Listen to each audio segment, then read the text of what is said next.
With Dale Cooper from Bridgeport, Illinois, and the interviewer is James Smither of the Grand Valley State University Veterans History Project. Okay. Dale, can you start us off with a little bit of background on yourself, and to begin with, where and when were you born? I was born in 1948 in a farmhouse in southern Illinois. Right. And then did you grow up in the farm? Yes, an old farm boy from southern Illinois. And how many kids in the family? 5. I have 4 siblings. Okay. And where were you in line? I was 4th out of the 5. Okay. And now, how large a farm did you have? We only had 160 acres. At that time in the early 50s, there weren't big farms necessarily as they are today, and a family could actually support a mother and a father could support their family on 160 acres at that time. Yeah. And what were you growing? Corn, beans, okay, some livestock, some normal. So what wasn't Belgian endive or something like that? No, suggested later on. No, Yeah. All right. Okay. And then, did you finish high school? Yes. Okay. What year did you graduate? 1966. Okay. And then, what did you do after you graduated? Well, I was working on the farm, and then I went to junior college for a couple of years, and I got married in the meantime, and then got drafted in 1969. Okay. Now, did you have a deferment while you were in college? Had a college deferment, yeah, okay. which proved to be a mistake. Why was that a mistake? Well, when I got drafted, I had one baby, and then before I went to Vietnam, I had another baby. So I had a baby a year old and a baby 10 days old when I left for Vietnam. So I couldn't get a father's deferment. So that's what I was told, but I don't know whether that's true or not, but I didn't get one. Well, over time, they kept changing the rules and make it harder to get that kind of thing. So as if you'd gone earlier, at least, that would have been before you had a family left behind. Right. Okay. All right. So you got your draft notice then, and so now we're kind of middle of, let's see. So early 69, you get the draft notice. February. Okay. And then where do you report and what happens? Go to Fort Leonard, Missouri for basic training in February. Where had you done your physical? St. Louis. Okay. And had you done that earlier? Yeah, I had done that in September of '68 before I got drafted in '69. All right. So really train out to St. Louis.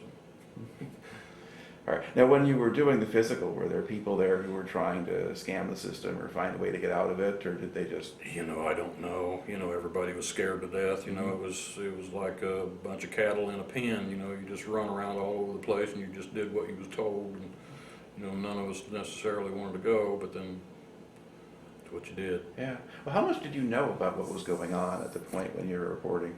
Basically nothing. Didn't know anything about it. I had a friend who had gone to Vietnam the year before, and I only knew what he told me, which was all scary, of course. So naturally you didn't want to go and be subjected to something like that. All right. You go to Leonard Wood. Describe what kind of reception do you get when you show up there? At Fort Leonard Wood? Yeah. Somebody in your face all the time. Always in your face. Don't look at me. Eat. And you had like 15 minutes to eat your meal, and it was just, like I said, a bunch of wild animals just being herded around from here to there, and you soon developed an attitude that you didn't want to stand out or be noticed because you was going to be subject to some ridicule in front of your cohorts, and so you just did what you was told and got lonely, extremely lonely. Even though you were in a group, you were just lonely. Now, were you a little older than most of the guys? I was a little bit older, yeah. I was, when I got drafted, I was 21.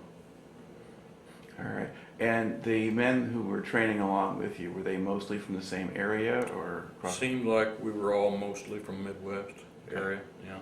Yeah, so they generally did kind of bring people from particular areas to the same places, but sometimes there were too many and they went elsewhere. But you're mostly with Midwesterners there, all right. And did they give you a bunch of aptitude tests and stuff when you got there? Yeah, at the reception center, they gave you this test, to see what you would qualify for, what you would be good at, I suppose, in the military. And did they tell you anything about the results of those at that time? Or? Yeah. You went for your interview afterwards, and they told me, you know, that I qualified for basically just about anything that the Army could offer. And at the time, my mother was a nurse, and my mother-in-law was a nurse, and my wife was a nurse. So foolishly, I said, how about medic? Mm-hmm. And they said, well, Fort Sam Houston is full now. I guess that's where the medical training was at. Yeah, but he could offer me food inspector out of Chicago. I don't know how he associated the two. But I asked him if I had to re-enlist, you know, for an additional 2 years in order to get that schooling, and he said yes. And I said, well, I'm not interested in it. And he said, I'll see you in Vietnam. And I never did see him there. Mm-hmm. Funny how that works. All right. How easy or hard was it for you to adjust to life in the military? It became a challenge. We had a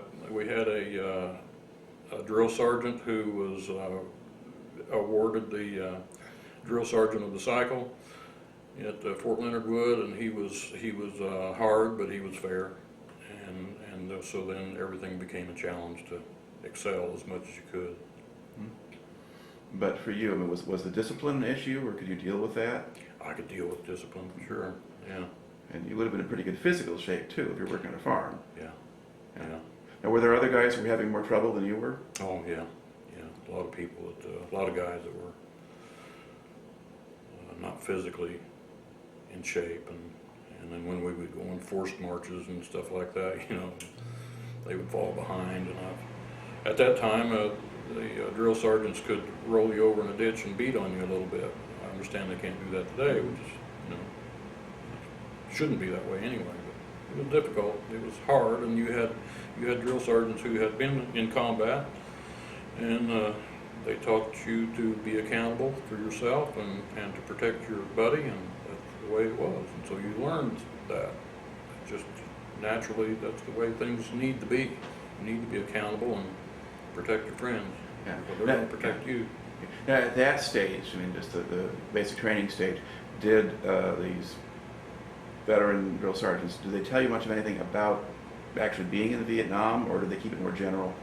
Everything was general. It was all just about running and physical conditioning, and with the I think they called them pugil sticks or something for hand-to-hand combat training, and rifle ranges, and just normal training to get you ready to be a combat soldier. Right. Were there some other men who had trouble with the discipline side?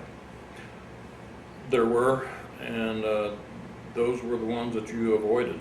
You avoided them because you didn't want to be associated with a troublemaker, because they paid for that. They were either going to participate or they were going to be punished. Now, did people wash out of basic training, or? Did. That was an insult. That was a dishonor to be recycled. Mm-hmm. But that was a standard thing. You recycle them and send them back through. You're not just letting them go home. Yeah, and no one wanted to go through basic training all over again. Not after that. Right. Okay. So you, how long was basic training? I'm thinking it was 8 weeks, something like that. All right. And then from there, then did they tell you where you're going for AIT? They, in a roundabout way, they told me before I got out of basic, because we qualified on the rifle range at that time with the M14. And then there was a select few who they picked to go qualify with the M16, and I was one of those fortunate ones. And I asked the drill sergeant what that meant, and he said that means that you'll be in a combat arms MOS. Mm-hmm. Well, not knowing what a combat arms or an MOS was, I questioned him about what that would mean, and he said, well, you're going to be either in the infantry or you're going to be in a mortar crew. And that was shocking, you know, because I did have an associate's degree in business, so my best laid plans were to be a stock clerk or a clerk typist or something like that. But that's not what they chose for me to do. Okay. So where did they send you for AIT? My AIT was in Fort Ord, California. All right. Now, what kind of facility was that?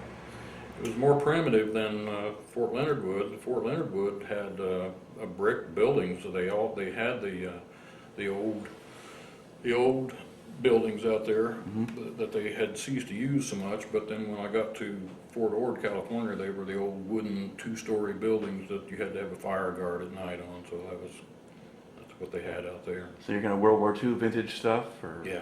Okay, all right. And now, what did the training actually consist of?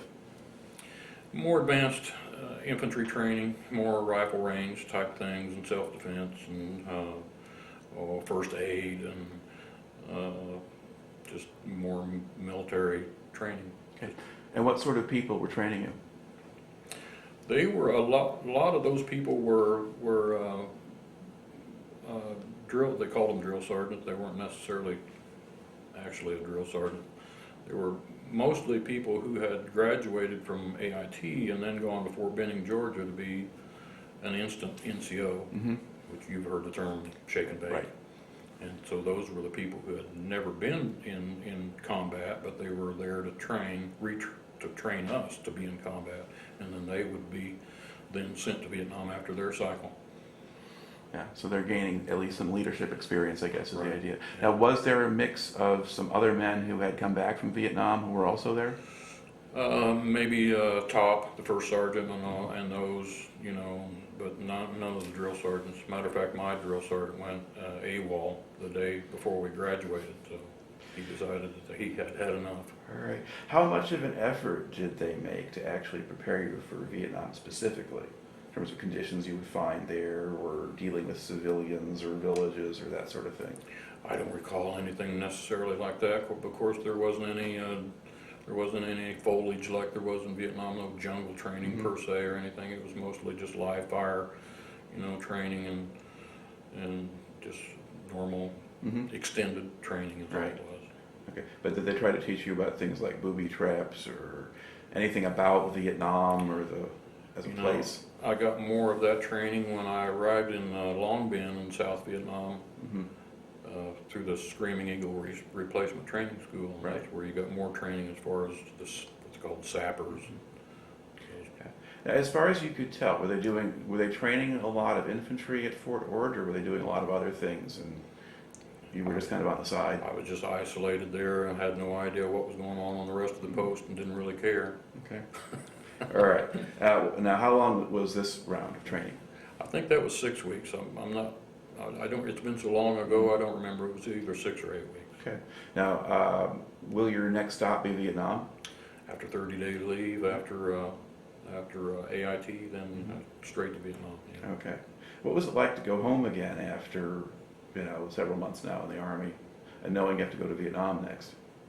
Scary, extremely scary. I didn't think I would ever see my family again. All right. Now, then, where do you fly out of then when it's time to go to Vietnam? I flew from St. Louis to Oakland, California, and I went from there to Vietnam. Okay. And how long did you have to stay at the depot in Oakland before you went over? I think only 2 days, Okay. if I remember right. It wasn't very long. It wasn't long enough. And do they make you just stay on the base the whole time? Yeah. Yeah. You didn't wander around or anything like that. I mean, like I said, you'd been led by someone in authority all this time, and you continued to be that way. You just waited for someone to tell you what to do. All right. Now, physically, then, how did they get you to Vietnam? Physically, Yeah. flew. Okay. And what kind of plane? It was a commercial aircraft. All right. And then what route did you fly? If you can recall that. You know, I'm thinking I went from Hawaii to the Philippines. There were trips back, for R&R back to Honolulu. So I've been in Guam and the Philippines and Hawaii and Japan. So. Okay. Basically, it was sort of straight across. You were going rather than going the northern route. I didn't go the northern route, no. Okay. And then where did you land in Vietnam? Long Binh. Okay. And what was your first impression of Vietnam when you got there? You know, when I was looking out the window in this commercial aircraft, I saw fires down below, and just black smoke. And I thought, what am I walking into here? And it was just the Vietnamese people on base who were there to burn the waste, but I assumed that was probably artillery or something that I was going to be immediately subjected to, but that wasn't the case. But the whole thing was scary. It was just all scary. Okay. and then they open up the plane and you get out, and then what happens? I stood in at another replacement center there for, I think, 2 days, and by then I was beginning to get a little bit wise. I knew it was going to be in infantry. I didn't know who I was going to be with, but I happened to find a half of a compact, a woman's compact, with just a mirror on it. I picked that up and I stuck it in my rucksack. Figured that I was probably going to have an occasion where I wanted to see myself shave or something, you know, sometime down the road. I carried that with me for the full year. But then anyway, I stood there, you know, you would call formation every day, and then it would call out your name and tell you who you was going to be assigned to, and they assigned me to the 101st Airborne Division. Okay. At that point when they tell you that, had you learned anything about the reputations of the different units, or were there some units you did or didn't want to be assigned to? No, I really didn't know anything. I did find me a sergeant as soon as they called my name and said 101st Airborne Division, and I went to him and I said, you know, I've never ever jumped out of an airplane in my life. I think they made a mistake. He said, that's all right, you will in a couple days. So I just accepted that, you know. So then I went to the Screaming Eagle Replacement Training School. Okay. Describe a little bit what the program there was. Just more training, only more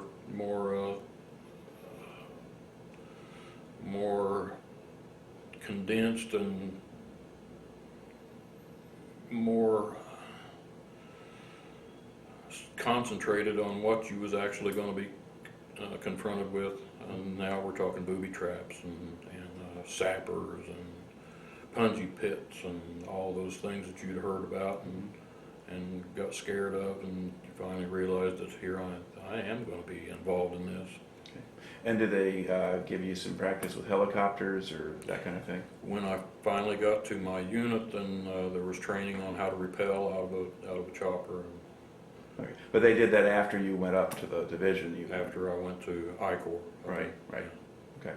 All right. So you have about a week of this, and then how do they get you then up to I Corps? Flew me up there on a C-129, and there again, I thought I was going to die because that thing landed on what they call the PSP, the perforated steel plating, and of course there was a rumble when we hit that, and I thought, well, you know, they've hit this plane, and now I'm dead. So, you know, you expect to you know, buy it just about any time. Mm-hmm. You know, by then you realize that this is going to be a situation where your life may be actually in jeopardy, which was quite a shock for a farm boy from southern Illinois, you know, who was evidently pretty naive about the whole purpose of things. All right, so you get off the plane. Where do they land you when you go up north? Which Camp Evans. Oh, you are at Camp Evans, okay. And then what do they do with you once you get off the plane? Immediately took me to my company area, and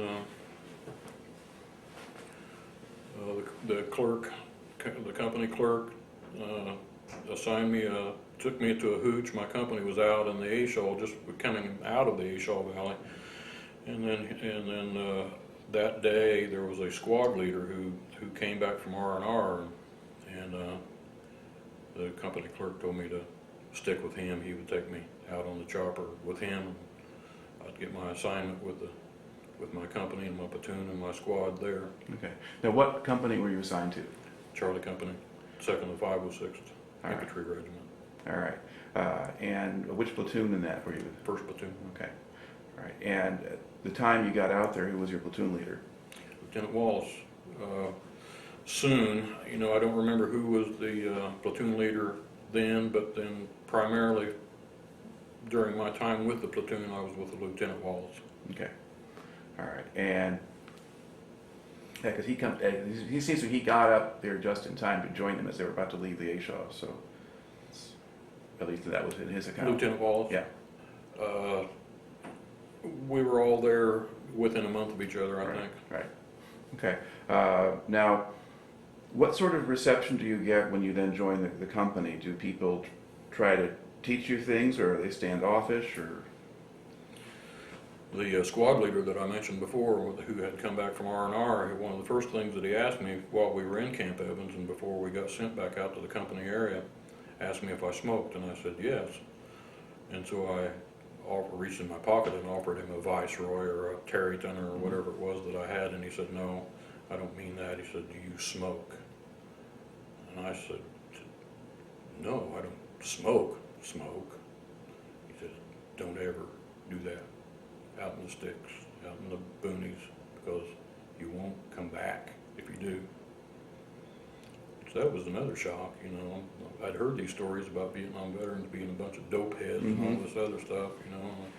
But here's a squad leader who's evidently got his stuff squared away, and evidently this is forbidden with Charlie Company, you know, which was okay with me because I didn't do it anyway, and I didn't really want to be around anybody that did. Like I said, I was a farm boy from southern Illinois, and I'd never been subjected to that anyway.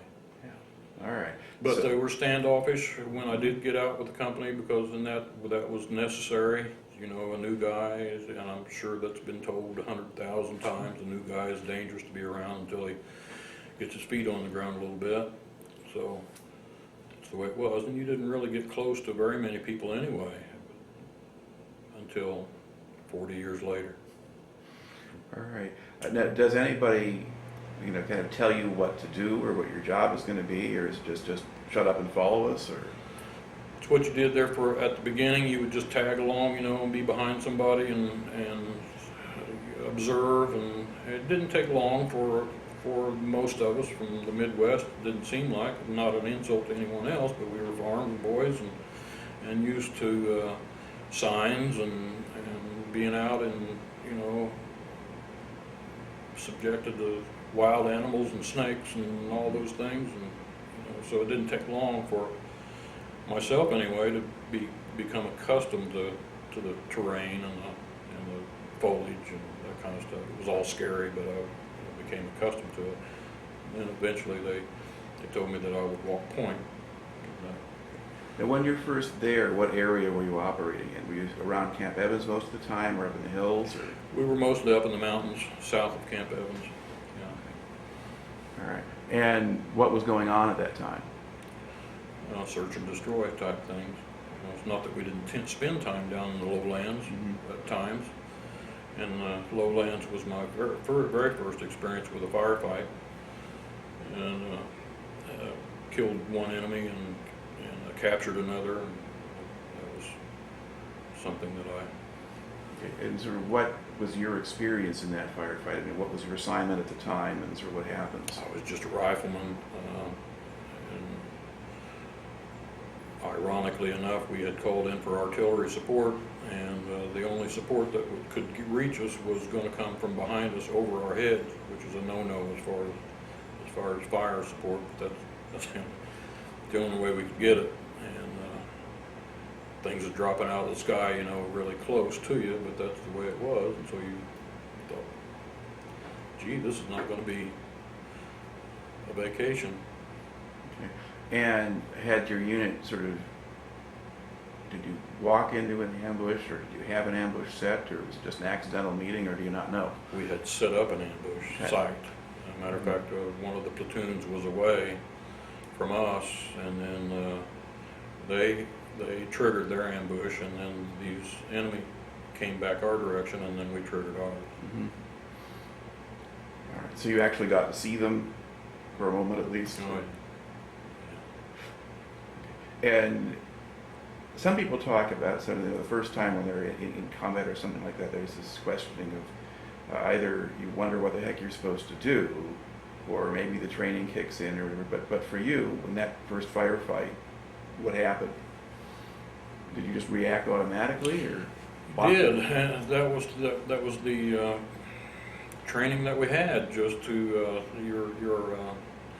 your reactions were automatic. You just did it. You didn't think about it. You just did it. Yeah. All right. And then you're kind of through that, and then once you've been through one of those, then is it sort of at the point when you feel like you're more part of the unit, or had you gotten there already, or? I hadn't to that point, but then I was more accepted by the other people that they could trust me to do what was necessary, and I wouldn't run or stand up, and you know, standing up when you're in combat is not a very good thing to do. Now at this stage, who's your company commander? His name was Captain Hale. Yeah. And what did you make of him? He was a West Pointer, and he was dedicated, like most West Point people are. All right. Now, are there benefits for the men if he's like that?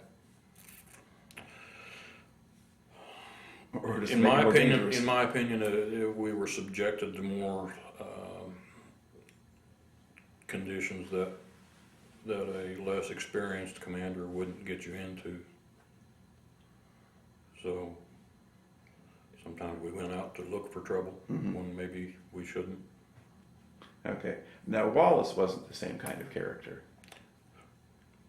He was platoon leader, Yeah. so he wasn't the company commander Right. or anything. But no, he wasn't the same type, and he did when he first came. I think in August, he asked the platoon sergeant to sort of be in control of the platoon at the time, because he was inexperienced, which is an admirable trait, not to come in and assume command and make everyone think that you knew what was going on.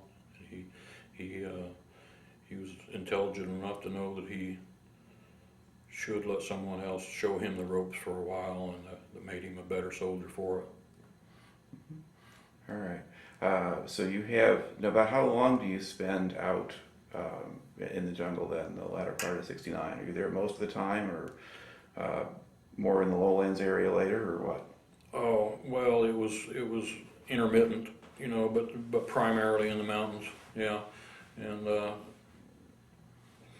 I don't recall ever being out less than 30 days. Right. And the longest we were out was 63 days. And this is, you don't go back into base camp or anything like that. And actually, I preferred not to be in base camp. Yeah. Now, would you sometimes spend nights on fire bases? We did a few times for post security. For maybe one of the other companies would be assigned another area to operate in, and we would take our turn on the fire base with security.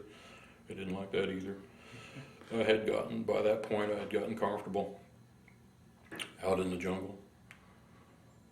And were you walking point by this time, or does that come I later? had walked point until September, and then that's when the radio operator gave me his radio, and then I continued to carry that the rest of the time. Okay, so you were only really walking point for a fairly short. Just a month or so.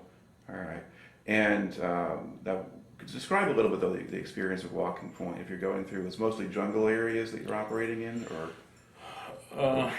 some lowlands. Most of my walking point was in the lowlands. Okay. During, and we would walk through little groves, and because we had intelligence that there was enemy action there, and I recall one time when I was on point and I had a stick and I was probing the ground ahead of me to make sure that there wasn't a booby trap or a punji pit or anything like that I would walk into, and I missed a probe, and the guy behind me stepped into a small punji pit. Fortunately, it was a really old one, and the punji sticks were rotten at the time, but he did break his ankle. And I was jealous of him because he broke his ankle and he got to go home, And then so we moved on, and I hit something with my stick that felt like metal, and I was instructed to dig that thing up, whatever it was, and I got my knife out and I started to dig around it like I'd been shown in basic and AIT to pull, open it, or dig it up carefully. And so I did that, and then the platoon leader came up and saw that it was an M60 ammo can, and he told me to open it up. Well, knowing that it was probably going to be booby trapped, I kind of clicked open the latch on it, and I turned around to get further instructions to see if I should open it anymore, because I saw a grenade on top of the ammo can and a brown package below it, which I assumed was probably a plastic explosive of some kind. And there was no one in sight. They were all once I looked around for a while, I finally saw somebody peek out from behind a tree, to see what my progress was. So I reached into that ammo can and made sure that I had a hold of the spoon on the grenade and secured that and brought the grenade out and then pulled the package out, and all it was a package of corn flour from the citizens of the United States, and evidently there was some Viet Cong, action in the area, and that they had stored that there for some reason. Corn flour and a grenade, which I had to pack the grenade then from then on. All right. Were you pretty good at spotting booby traps, or were there not that many to spot? No longer than I did it. They were more prevalent in the mountains when we got more involved with the North Vietnamese Army than they were with BC. Okay. Now, in general, as a standard rule, would you walk on trails or off them? True. Well, we always avoided the trails as much as possible. You always cut your own trail. Mm-hmm. And was that a company policy or a higher level? I think it was just common sense amongst company commanders and platoon leaders, that you don't subject yourself to something that possibly could be booby-trapped. You just didn't do that. I think that was common with everybody. Right. Okay. Now, explain the process by which you wound up being a radio operator. How did that happen? Well, like I said, the radio operator who was going to go on R&R and asked me to pack that to carry his radio while he was gone, and then, like I said, when he came back, he didn't want it back. So then I was stuck with it. All right. So you'd been using it while he was gone, though, right? You were the RTO at that point. Yes. And was that just for the squad at that stage, or with the squad at the time, and then eventually with the platoon with Lieutenant Wallace, and then eventually on farther with the company command post. All right. Now you have some command changes in the company. Captain Hale goes out. Mm-hmm. All right. Now who replaces him? Captain Vasquez replaced him, and it was quite a shock because the rumor had it that Captain Vasquez had his legs shot out from underneath him at some point in time in the past, and he was hard, and he was a special forces, and so one of the very first things that Captain Vasquez did was organize us and march us out to a rifle range in January of 70, yeah. And proceeded to check us as far as our accuracy as far as on the rifle range, and we're all kind of, by the time he was there, we had been there, 5-6 months, and we're all looking at each other and asking, who is this guy? Turned out he was one of the greatest company commanders as far as I'm concerned, and I think everybody else in the company shares that thought. Yeah. What was it about him that made him that effective? He was fair and demanding, and not one to talk a whole lot. He didn't befriend you very much. He was more of a loner who was concerned, and I think the reason he was a loner was because he was more concerned about his men that he had with him, and he wanted to make sure that they lived through the situation, which he did very well. Mm-hmm. Very well. Okay. And did he institute any kind of practices or policies or things, or did you pretty much keep doing the same kinds of things in the field that you've been doing before? Was there much of a difference otherwise, other than just the sense that he was? Well, there was, there was more of a sense of this person is a soldier's commander, and not necessarily a commander who wanted to be there for awards and medals. Mm-hmm. And that sort of thing. You could tell that he was more concerned about our safety, and he did those things to assure that we had the best chance of survival. Mm-hmm. Now, was he tough on you? He was tough, and he was demanding, like I said, but then you finally realized that it was for our own good, and eventually I did get to thank him personally for saving so many of our lives. And I think actually it's my thought anyway that the North Vietnamese eventually learned who they were dealing with as far as Captain Vasquez's command, because we did some things that were not normal as far as our own security, and be in places where we wouldn't be expected to be in.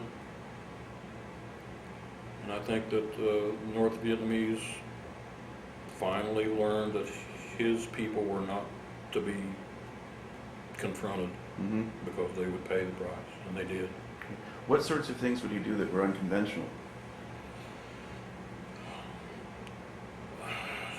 Sometimes most times when you would set up a perimeter at night, we'd send out a listening post, it would be an advance warning for the rest of the people in the platoon, depending on how many people were with you, whether it was a platoon or 2 platoons or the whole company's strength.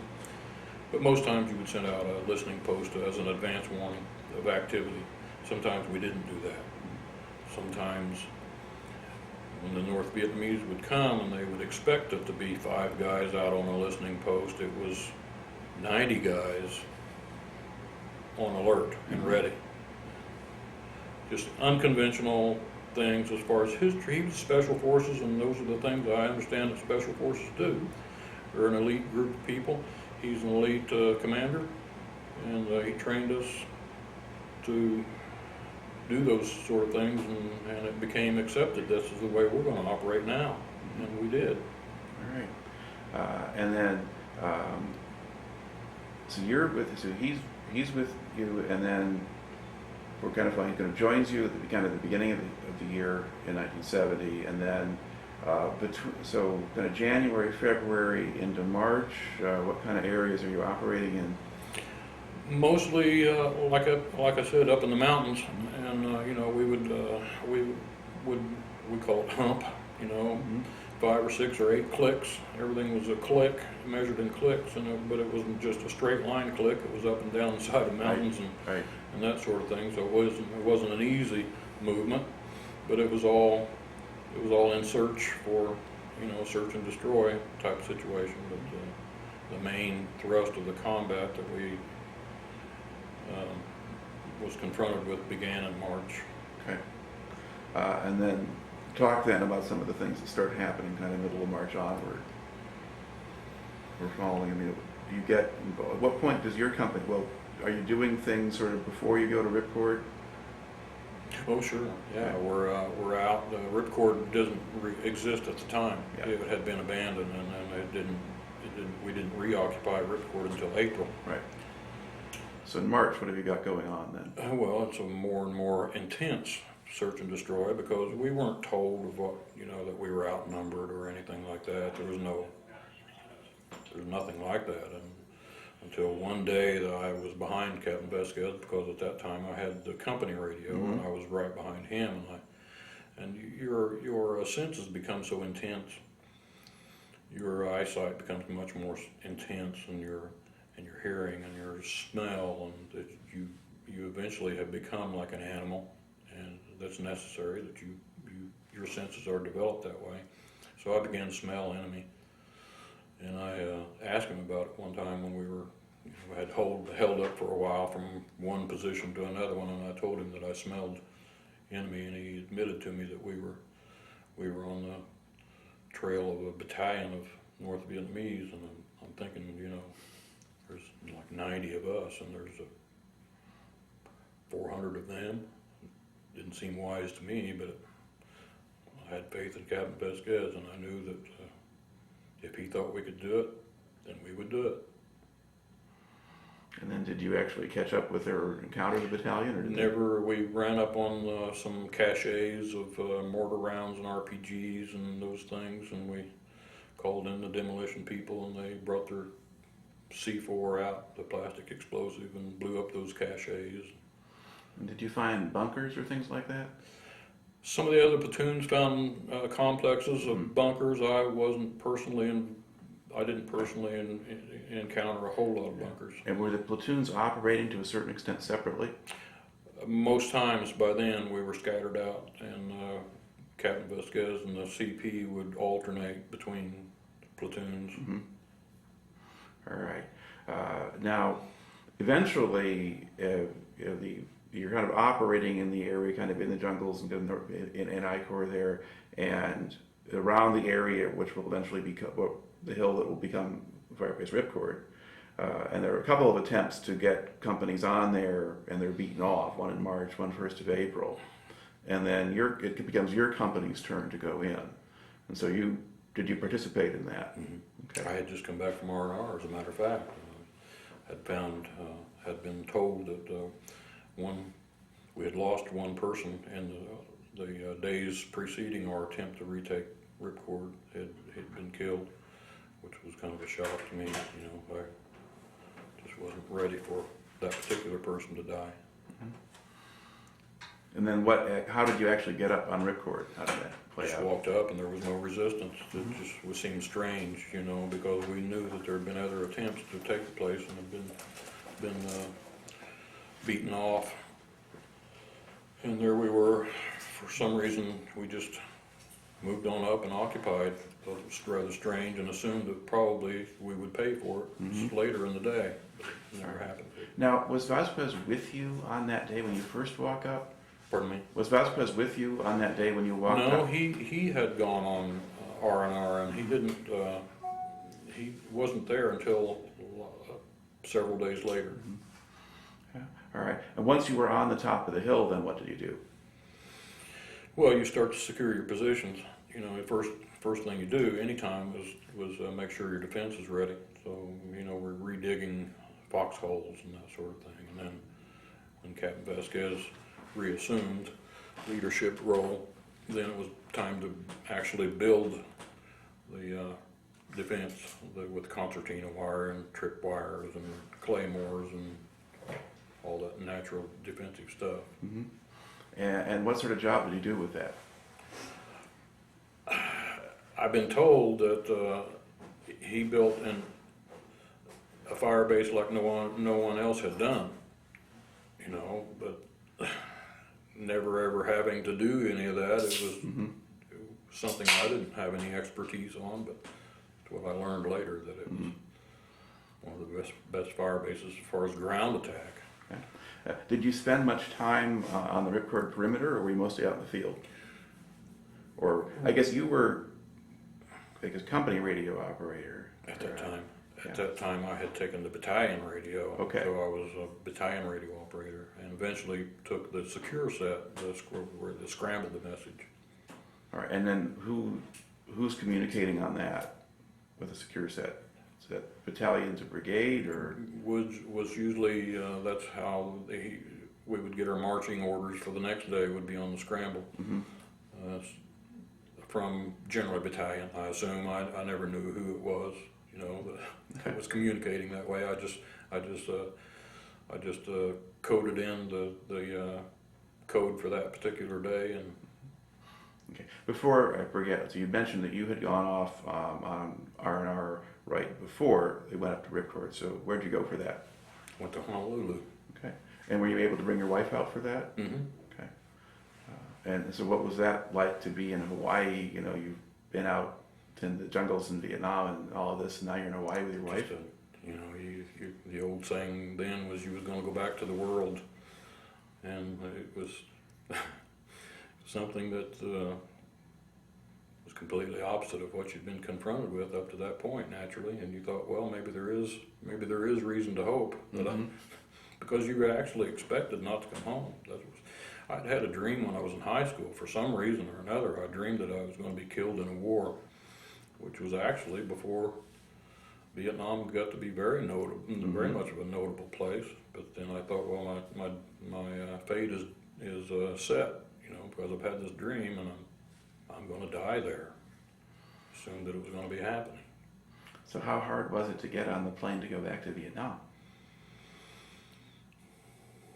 Because of the training that I had and the leadership that I had, I knew that I was probably going to be okay.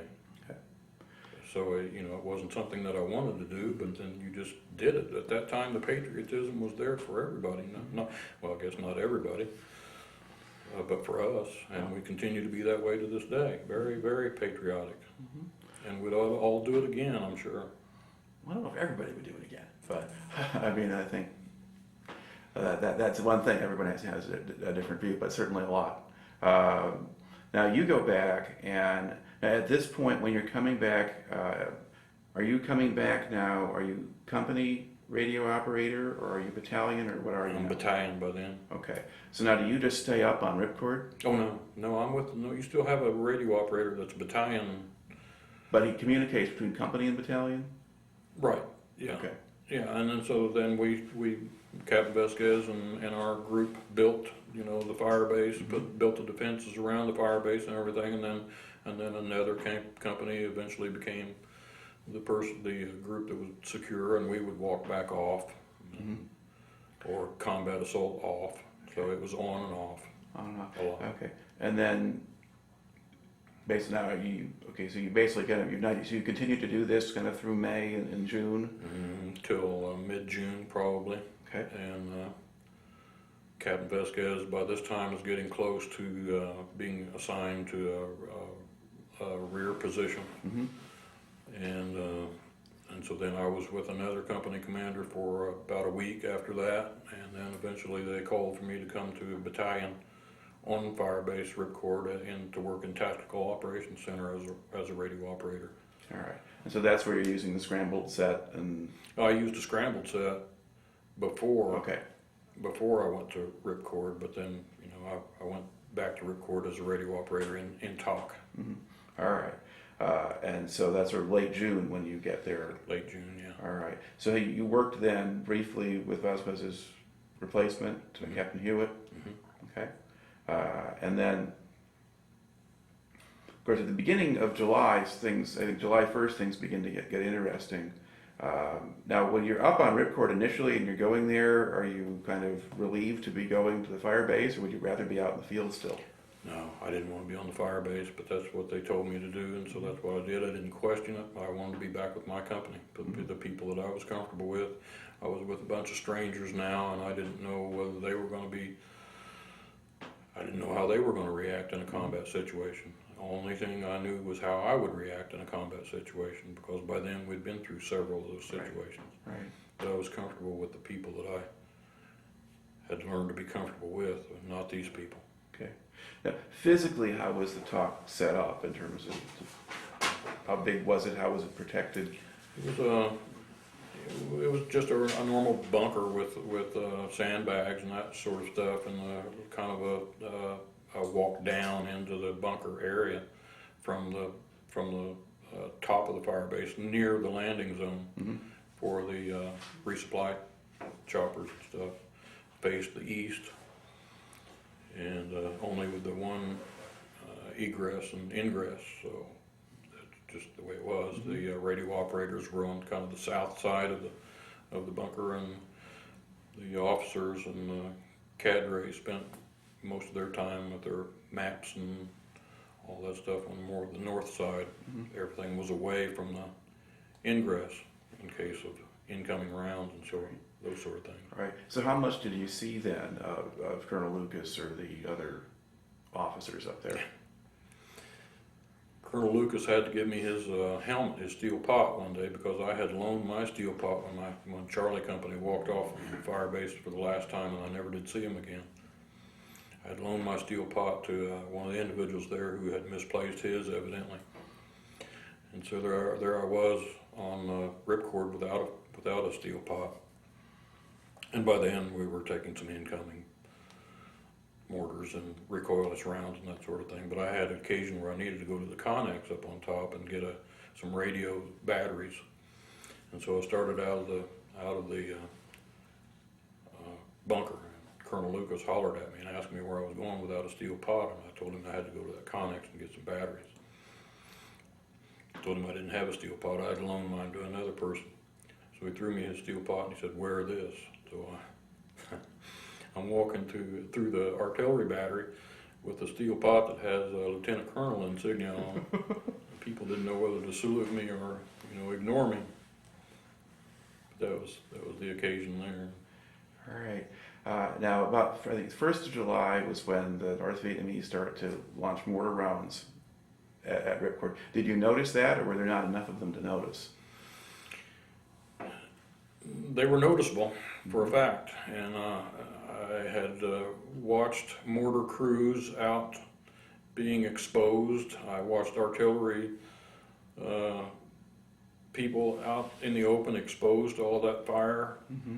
And one of the common things that I found later amongst any and everybody that was involved, including chopper pilots and artillery batteries and mortar crews and all that, was we all kind of thanked each other for the help that they gave us. Mm-hmm. You know, we would thank chopper pilots. This is recently during these reunions. Yeah. Thank those chopper pilots for sometimes coming in and to get us out of a thick situation or a dangerous situation, or maybe to support us with Cobra gunships.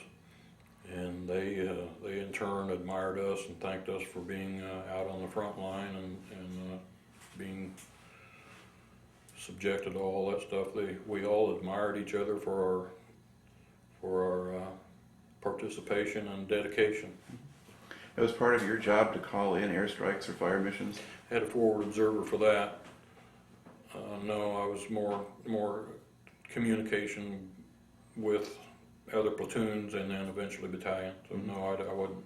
I did at times because Captain Vasquez, he was a soldier who believed in when you got attacked, you immediately counterattacked. And so I've been on some counterattacks where I would have to call in illumination rounds and artillery, because I was the only radio operator involved, you know, during that particular counterattack. So yeah, you'd have to hold up for a little bit until I could get things adjusted, but that's what I had to do. All right. You know? Okay, now so the sort of formal siege or whatever, Ripcord kind of begins July 1st. Now on July 2nd, 2 platoons out of your company, including your former platoon, are out on Hill 902 nearby, and they get attacked, and you're up in the talk when that happens, right? Can you tell us what you remember about that night?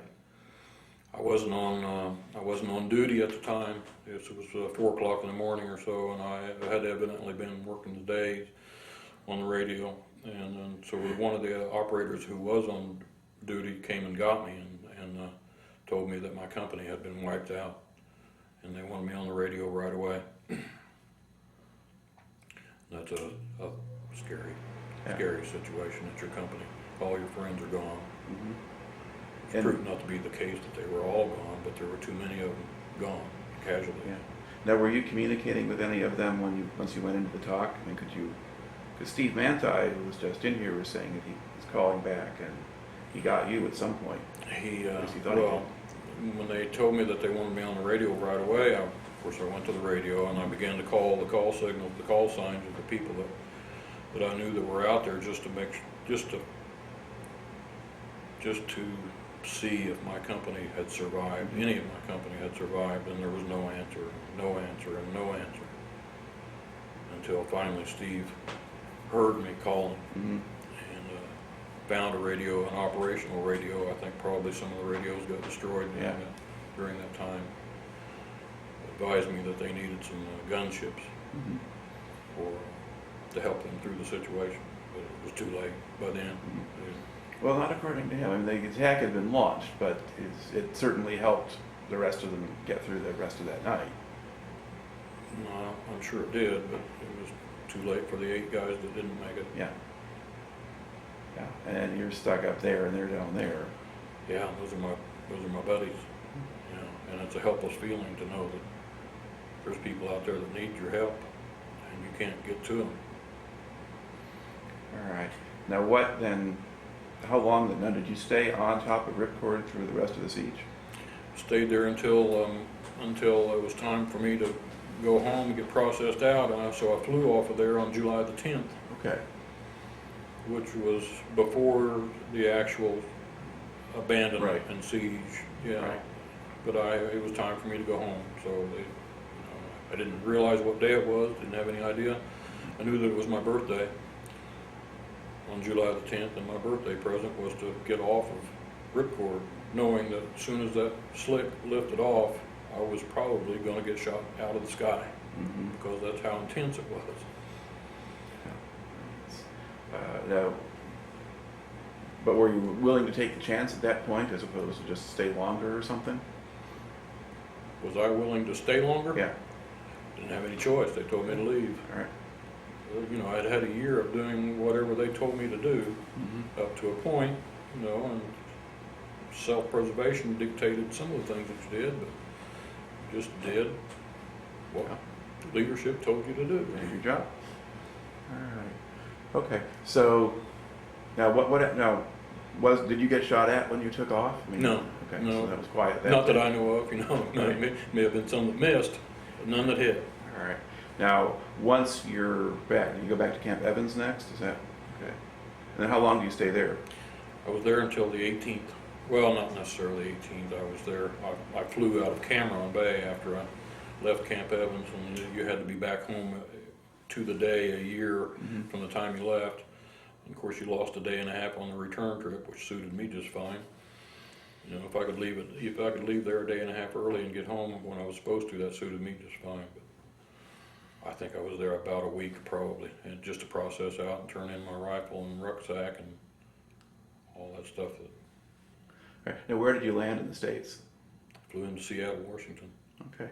And when you got there, do you have to worry about protesters at the airport or anything like that? You know, I never noticed any of that so much. We went on they sent us by bus on down to Fort Lewis, Washington to process, get our new greens with all of our combat patches and rank and all that stuff on there and our medals, and then back to Seattle to get on a plane to come back home. I never noticed any of those people so much.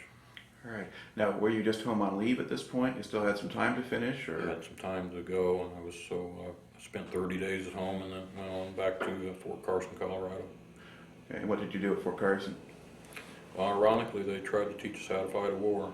Only it was a conventional war, and by that time, Fort Carson had gone from an infantry group to a mechanized unit. So I became a tank commander at Fort Carson, Colorado. You know, I'd just come from the jungles, and now I'm going to be in a APC, you know, on a conventional war. I thought this is ridiculous, but that's the way it was. So, well, I don't know. I mean, how did you like driving an APC? I was tank commander, so I didn't have to drive it. Oh, okay. Yeah, you're just telling someone else what to do because you're sergeant by this time? Or? Yeah. All right. And how long did you have to do that? 6 months. Okay. Now, did your wife come out and join you out there? Did She did, yeah. Her and the 2 kids came out there, and we stayed in the Garden of the Gods in a little log cabin type deal that paid $110 a month to rent, and that's about what my pay was. Actually, it was like $297, but that was the majority of the money went for rent. Did anybody make any effort to get you to re-enlist? They did, just before, you know, that was just a natural part of the process of processing out, and they made the offer of a re-enlistment bonus and a promotion, which I knew exactly what would happen if I re-enlisted. I would be right back where I just came from. So I declined that offer. All right. So you get discharged then in 71 and get to basically just go back home to... Went back home. Eventually got a job in a local refinery, and of course it was different for me, and I think probably better for me because I had responsibilities at home that maybe some of the younger unmarried people who without a family didn't have so many responsibilities. So my dedication had to change from my responsibilities in Vietnam to back to a father and husband, and to support my family. So I immediately had to assume a completely different position in life. So the experience eventually, even though I did go to some counseling, the experience eventually got moved farther and farther back in my mind, and my efforts had to be dedicated to other things. Right. Do you think that you took something positive out of the experience in the Army? Are you better in some ways because you went through that? I'll forever be thankful for the experience. It's besides being a most patriotic thing probably I've ever done, even though I've been elected to some offices at home, even as a mayor in my small town that I'm from. That experience has been the most